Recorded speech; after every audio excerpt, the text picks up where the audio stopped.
We are a chosen generation.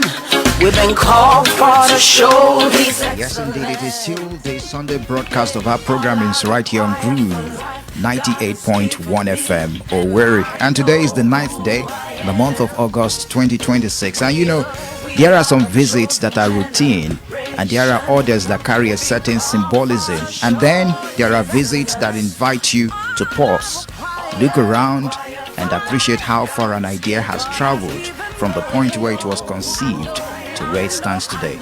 And this time, this moment on Groove FM, we're welcoming someone whose relationship with this station goes considerably deeper than that of an ordinary visitor. He's coming into a space that represents an investment, a vision, an institution, and in many ways, a statement about what he believes radio can contribute to society. And for close to about a year now, Groove FM has been operating from this new home, New Owerri. We left our former location along the airport road, made the transition, and began another chapter, another story from here. And there have been changes, there have been challenges too, of course, and there has been growth, and there has been a continuous attempt to define what this station should mean to its audience. And interestingly, at this time, today, during our broadcast, the person at the center of the ownership and vision of this institution has never physically visited us here since that transition. So today, there is something about symbolic, almost symbolic, about finally having him walk through these doors and see firsthand what has become the vision he set in motion. Because when an owner walks into an institution after some time, you know, the experience is not merely about inspecting a building or greeting members of staff. It becomes an opportunity to measure intention against reality. What has changed? What has emerged? What was imagined? What has been achieved? What has changed? And perhaps most importantly, what still needs to be done? Ladies and gentlemen, there is a question. These are some of the questions we will be answering, finding answers to. And this visit comes at a deeply emotional time for our principal and his family. Just 2 days ago, on Friday, his mother, Chief Mrs. Kennedy Opara, JP, was laid to rest at the age of 86. So this evening, right here on Groove FM, it is our privilege to welcome to Groove 98.1 FM Owerri for the very first time in our new Owerri home, the chairman of Groove 98.1 FM Owerri and the founder of CSS Group of Companies, an entrepreneur, institution builder, and former public servant, and he's still a public servant anyways, His Excellency Professor John Kennedy Opara, OFR, JP. Your Excellency, welcome to Groove FM. Thank you very much, One, for having me. All right, Your Excellency, finally, you've walked into Groove FM's new home today. What is the first thing that struck you, and is this what you imagined when the station was conceived? Honestly speaking, I must say I'm inspired by what you and your team have been able to put together. Vision is the mental picture of the future you desire. And vision is not something one person can accomplish. So when the vision to set up Groove FM came, what was in my mind is to have a radio station that will reach the poor, the downtrodden, and be a bridge between the poor people, the masses, and the government. We are political. We don't belong to any party. And I wanted also to use this as a medium to reach out to people, evangelize, and continue to encourage people spiritually. So, and this whole bunch is something that a team that understands this vision can run with. So when I walked in here, saw your production room before we entered to a recording room, I was very happy because I know that the vision has been born already. Now the legs are there. It's no longer on the menu. It's now on the table.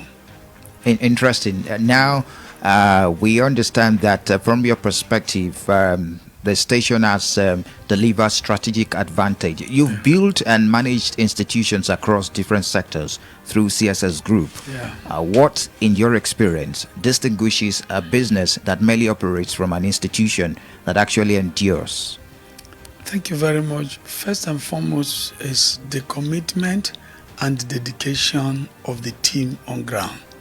If you have a committed team, like I always teach people, dedication is superior to faith.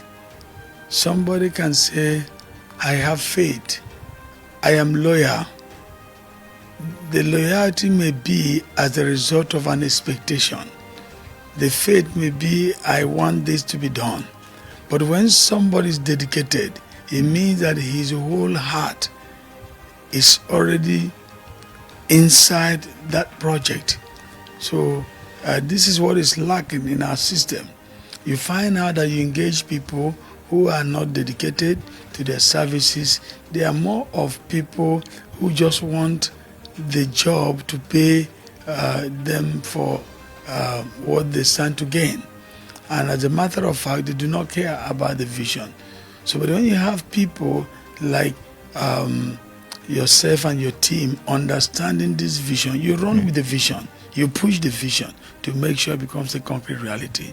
This is the difference. Interesting. There is sometimes a tension between commercial survival and editorial responsibility in broadcasting. Yes. How do you believe a privately owned radio station, you already said we're apolitical, so how do you believe a privately owned radio station like Groove FM should balance profitability with its responsibility to the public?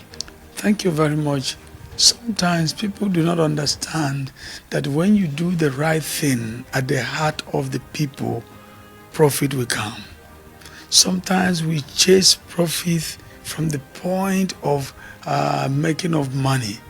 But I believe that when you identify the problems of the people and you find a solution, you are bound to gain more. People get attached to you because of the solution you provide.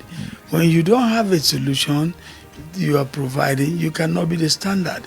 When you provide solutions, you become a standard. So this is the key thing about profitability in business. There is no problem you are solving, or you are doing business because you want to get money. After a short time, you will back up. But when you identify the needs of the people, the challenges of the people, and you're providing solution, money will automatically come. Why? People will keep going where they receive solution. So the radio station should find the challenges of the people, meet the needs of the people, and then connect to the government. Then profitability becomes a thing of the past. I'm sorry, Chairman, sir, we will go emotional now. Yeah. You've just laid your mother to rest. Chief, as in Kennedy Opara, JP, may her soul rest in peace. At the age of 86, at moments like this, people naturally begin to think about legacy. When you eventually look back at your own journey, what do you want the institutions you built to say about you? Just as we remember Mama laid a solid foundation in terms of the fear, establishing the fear of God, in terms of commitment, in terms of integrity, in terms of hard work. Mama made me to know that in everything I do, God first. And that is why one of the things that drives me is John chapter 15 verse 5. Jesus speaking, he said, I am the vine and you are the branches, and without me you can do nothing. So when you place God first, you will automatically take the first position. But when you put God last, you will always be the last person. So Mama taught me that this is the only way to go. One of the principles she laid down for me was that pain, poverty, challenges of lives are very necessary in our journey of life. And she told me that if I can develop deep faith in God and hard work and commitment, that of course God's favor will be able to drive out poverty, will be able to drive out pain and help me. This is something that has really guided me. So, but people try to make sure money become the center of their lives. When you allow money to become the center of your life, money will continue to be in existence while you exist. And I tell people that money remains a permanent tenant, a permanent landlord, while we are what? Tenants. The money used by somebody yesterday that died will continue to be in use till the kingdom come. So money remains a permanent landlord while we are temporary tenants. So Mama taught me to separate money from relationship. She made me know that relationship is superior to money, to office, to status. So he said, if you build a solid relationship, you'll be able to get whatever you want from God. And I have discovered in my journey of life that when you ask God for money, He doesn't give you money. He gives you the gift of men. That's why in Numbers chapter 1 verse 5, He said, these are the men that will stand by you. So God has never, because there's no bank in heaven. If anybody is telling you that there's money dropping from heaven, it's a lie. There's no bank in heaven. So if God wants to bless you, He will give you a gift of a man who will be able to fulfill that desire, who will even do much more. That's how God blesses people. So these are the things that Mama made me to understand, because she suffered while we were growing up. But I'm happy that God engraced her life, God blessed her, and then her love for the poor. She loves to a fault. She hardly finds fault in people. And I don't know how she's able to navigate that. She hardly finds fault in people. She will always find a reason to allow her conscience to say you didn't do it, even when it's obvious that you did it. So, and that's one of the things that guided her all through her life. And today I'm practicing it, and I'm trying to make sure that I do not carry anyone in my heart. Whatever you do to the glory of God, the greatest thing God did for man is to create a court in our heart in the name of our conscience. Your conscience remains your greatest judge. And so if you activate it, you will see that you always know whether you're doing well or not. Thank you so much, Your Excellency. You heard it. Nothing meaningful is built without pain, and hard work is really glamorous while it is happening, and commitment is tested when everything, not when everything is working, but when things become difficult and the temptation to walk away becomes strongest. And I believe these are going to be our key watchwords right here on Guru FM. Your Excellency, thank you for coming home, and we hope to have more of you, because it's always difficult to drag you over here. Thank you so much for joining Groove FM today, and thank you for the conversation, for the vision, and for the opportunity to reflect on what it means to build and sustain institutions, and also to be able to tap into your blessings, to be able to understand that God blesses you through the gift of men. Thank you so much, Your Excellency. Thank you very much, Oni. I'm grateful. And we wish you and your family strength following the passing and the burial of Mama. Thank you so much. Thank you. And that's it. That's our conversation with our chairman, this time on Groove 98.1 FM Owerri, His Excellency Professor John Kennedy Opara, OFR JP. Enjoy the rest of your day and keep the dial locked right here on Groove FM.